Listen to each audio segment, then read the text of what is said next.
the question arises why this SIR was not raised before the parliamentary elections. It is very clear that the BJP is trying to get their own agenda into the picture, by wherein they are trying to select the voters.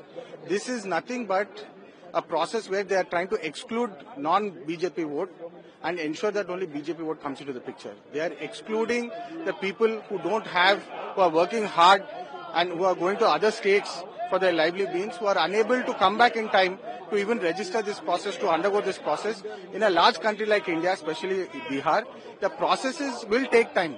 And BJP is trying to squeeze in these SIR kind of things where they are trying to ensure that the BJP vote bank increases and non-BJP vote bank decreases. This is completely undemocratic, and that is why we are trying to raise our voice. Another important issue is what you are seeing in the parliament. Our LOP is trying to speak from yesterday. Whenever he is trying to address something, trying to raise these issues of national urgency, the speaker is simply not allowing or giving time to our leader of opposition, which is really a disgrace to the whole democratic functioning of our parliament.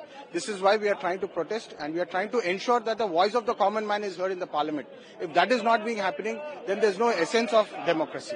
The Vice President resigned from his post yesterday. You must have seen the tweets. Absolutely. Yesterday you all have seen how ferociously our Vice President was in the session.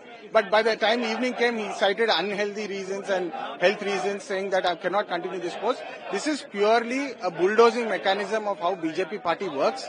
I think people of our country have to realize that BJP takes unilateral decisions, and whatever seems convenient to them, they just bulldoze their way and push their way through. I think people are slowly awakening, and they are realizing what the reality of BJP is and how our country is going forward.